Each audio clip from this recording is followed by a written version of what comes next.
Schwartz here from LSAT Unplugged. A big congratulations to everybody who won the LSAT Unplugged Public Interest Scholarship. I will share the results. I will share the winners in a moment. But first, I just want to talk through some of the criteria that went into making my decisions. And the reason is that the lessons I've learned from reviewing dozens and dozens and dozens of public interest scholarship applications on YouTube, as well as Instagram, Facebook, TikTok, and so on. The lessons applied here also apply to the law school admissions process.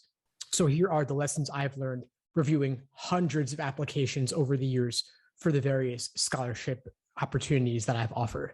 Number one, follow the rules. One of those rules might be duration or length of submission. In this case, for this particular scholarship, I didn't have any length submissions requirements, but I did say I would be releasing the results tomorrow, meaning now today, Wednesday is today. So if I made the video yesterday and you then applied today, it was probably going to be a little bit too late. Of course, if you didn't see the opportunity earlier, that's no fault of your own, but I did give preference to those who applied earlier rather than later and applied Tuesday Eastern Standard Time. Lesson number two, go to the maximum or come close. If you have plenty of space to make a submission, I don't want you to write just a sentence or two. Makes me feel like maybe you're not putting in the effort, or maybe you don't have enough to say. Obviously, I don't want to read 1,000 words. I didn't give a specific word count limit here or minimum word count limit, but the best results gave at least a few sentences sharing some details on why they wanted to go to law school. Lesson learned number three, get personal. What this means is that the most compelling entries are not abstract. I want to hear about your stories, concrete examples, and real examples. Of course, you don't have to have done something super impressive or won an award, but I do want to hear that you do have some grounding, some demonstrated reasons for your claims about why you say you want to go to law school for public interest, for public service. If you don't share anything to back it up, how concrete are your reasons really for having that career goal? Number four, get colorful. If you can open a hook or show some personality, that definitely has an impact. You don't have to be clever, you don't have to be witty, and definitely don't try to force it. But if that's your style, it definitely gets my attention. Lesson number five, know who you are. My scholarship was specifically for people looking to practice public interest law. And I got some really creative definitions of what public interest actually entails. I did keep my definition intentionally vague because I didn't want to inadvertently exclude anyone who would be a good candidate, who I felt was deserving for within this category, but wanting to go into investment banking or real estate law typically falls outside the conventional definitions of public interest. Of course, if that's your goal, you're welcome to make the best case you can, but people who had areas of interest in those sorts of categories typically were less likely to win the scholarship. Number six, going the extra mile matters.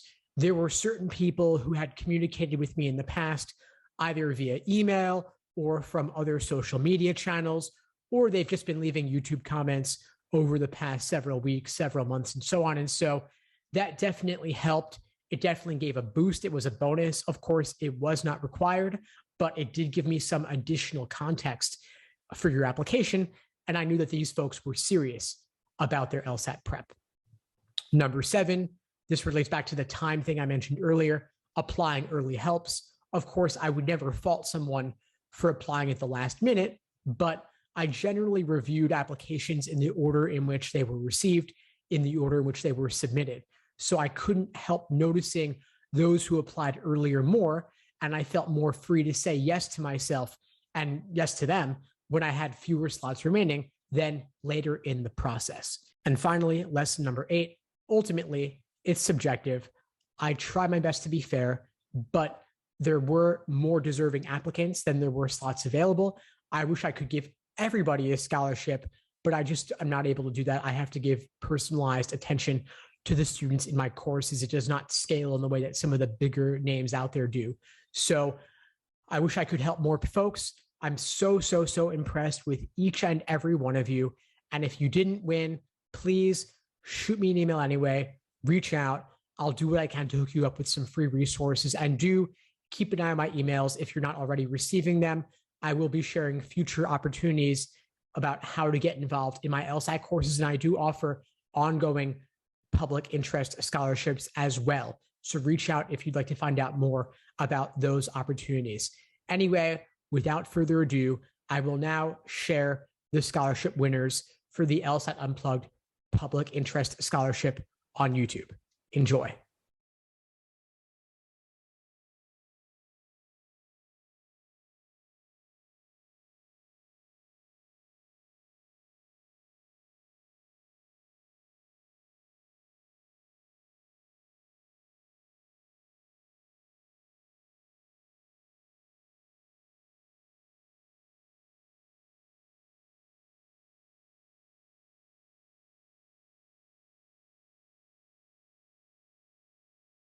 Thanks for tuning into the show. Please subscribe if you haven't done so already to be notified of new episodes as I release them. And feel free to reach out if you need anything at all as you move forward with your prep. I'm happy to help however I can. In the meantime, I'll wish you all the best and take care.